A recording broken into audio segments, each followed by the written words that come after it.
हरे कृष्णा, जय श्री राधे। आज मेरा मन कर रहा था कि मैं कुछ बात करूं और आप तक पहुंचाऊं। कभी कभी मन करता है ना कि जब संसार में आपका कोई नहीं होता है तो इसलिए प्रभु से बात करने का मन करेगा। और आपका संसार में कॉन्टैक्ट है ना, तो प्रभु से आपका कभी बात करने का मन नहीं करेगा। और एक बार संसार से हट गया ना कोई भी, जो भी, पहले तो भक्ति मिलती नहीं है, अगर मिल जाती है ना तो प्रभु से चाह कर भी नहीं हटा जाता। ये मैंने अपने अनुभव देखे हैं कि एक टाइम था कि भक्ति में बिल्कुल मन नहीं लगता था कि, और हम यही सोचते थे कि बस प्रभु के दरबार में हो आए और बस प्रभु कैसे सुनते होंगे। पर हाँ, आज पता चलता है कि तुम जो भी सोचते हो ना, जो भी करते हो, जो भी बोलते हो, जो भी दूसरों से बोलते हो, प्रभु सब सुनते हैं।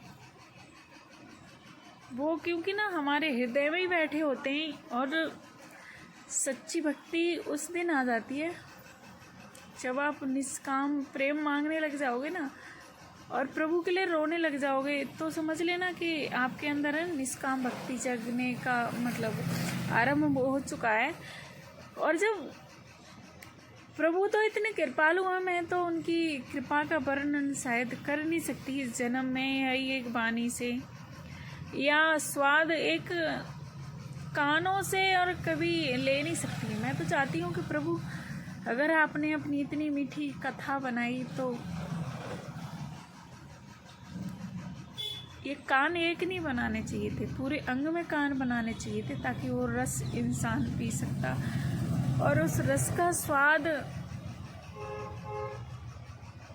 जीव तो क्या बताएगी।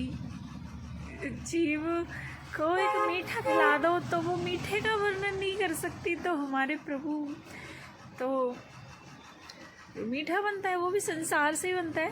और संसार को रचयिता करने वाले हमारे प्रभु हैं। और हाँ, पर इतना भरोसा है कि प्रभु पे एक बार भरोसा कर लिया तो जिंदगी में कभी हार नहीं सकते। दुनिया कितना भी साथ छोड़ दे, आप कभी नहीं हार सकते। और प्रभु पे करा हुआ भरोसा कभी टूटता नहीं है। मैं वृंदावन कैसे पहुंची थी कि एक बार घर में झगड़ा हो गया था, हस्बैंड में या जो भी बातों लेके हो जाते थे झगड़े, तो मेरा मन ना इतना दुखी हो जाता था। तो मैं सोचती थी कि संसार में कैसे जिया जाएगा, ये ज़िंदगी कैसे कटेगी।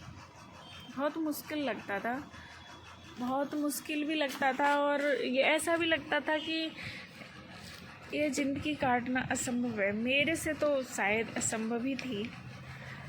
वृंदावन गई, मैंने किसी के मुंह से यही सुना था कि नई दिल्ली से मथुरा उतरते और मथुरा से बैठते हैं वहाँ पर जाके और माइक लगा लेते हैं ताकि क्लियर आप सबको सुनाई दे।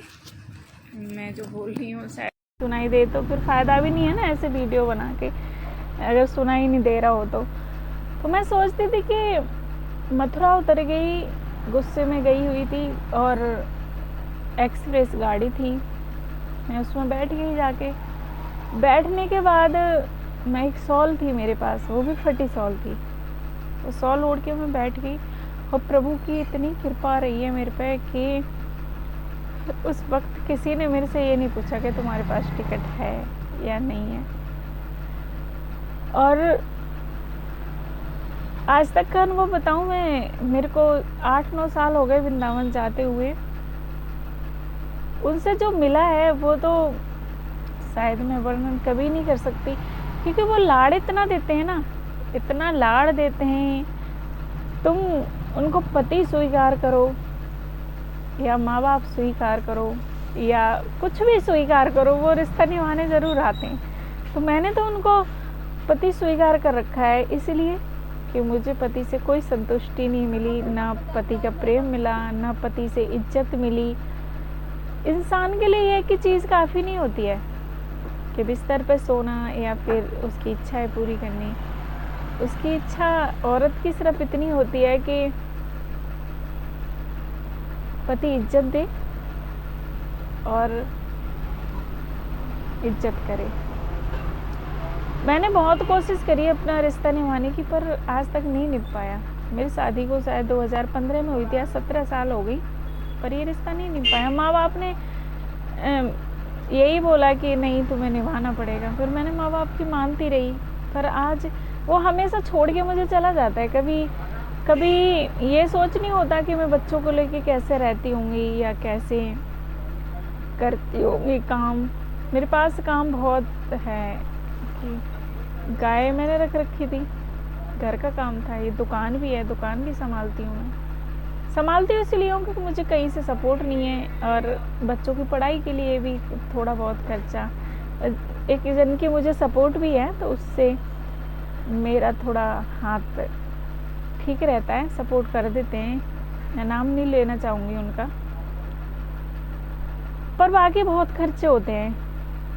किराया है, बिजली का बिल है, घर का खर्चा, खाना खर्चा, स्कूटी का खर्चा, अपना खर्चा, बच्चों की ट्यूशन की फीस, जो भी बहुत खर्चे होते हैं। तो मैं गाय पालती थी तो वो हमें छोड़ के चला जाता था। वो एक बार भी ये नहीं सोचता था कि ये अकेली बच्चों को खाना बनाएगी या देगी खिलाएगी।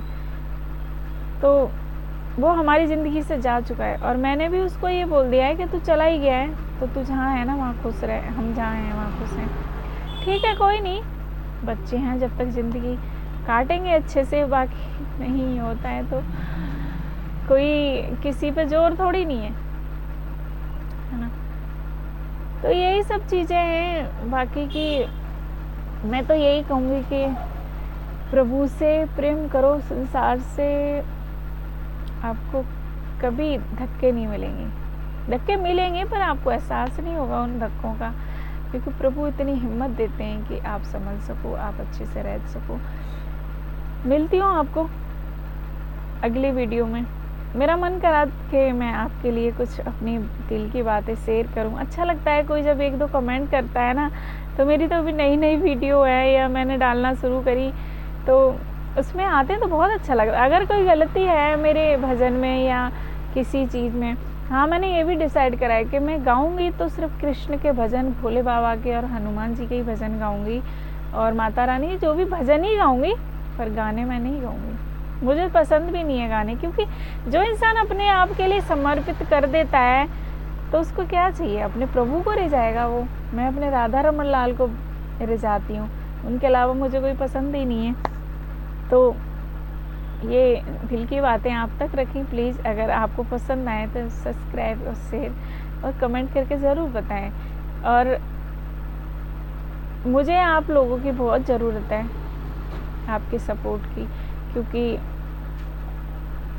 जब इंसान अकेला होता है ना तो वो देखने ही लगता है कि कोई ना कोई जरिया ऐसा मिल जाए कि मन लगने लग जाए और फिर उस जरिए से वो जीना सीख जाए। खैर मन तो मेरा प्रभु की भक्ति में बहुत लगता है। मेरा लक्ष्य एक सबसे पहले प्रभु की भक्ति है, उसके बाद दूसरा काम है, दूसरे बच्चे हैं, फिर तीसरा काम है। के लिए मैं बहुत महत्वता देती हूँ, क्योंकि मेरी ज़िंदगी प्रभु के बाद मेरे बच्चे हैं, फिर काम है। तो मैं चाहूँगी कि हमेशा आप लोग खुश रहें और आप अच्छे रहें। मेरे को आशा है कि आप बहुत अच्छे होंगे, और मैं यही दुआ करूँगी सब के लिए अच्छा ही करें भगवान, और किसी को दुख ना दे, जो मैंने झेला है वो किसी को ना मिले। मिलती हूँ अगली वीडियो में। हरे कृष्णा, राधे राधे, जय राधा रमण लाल की।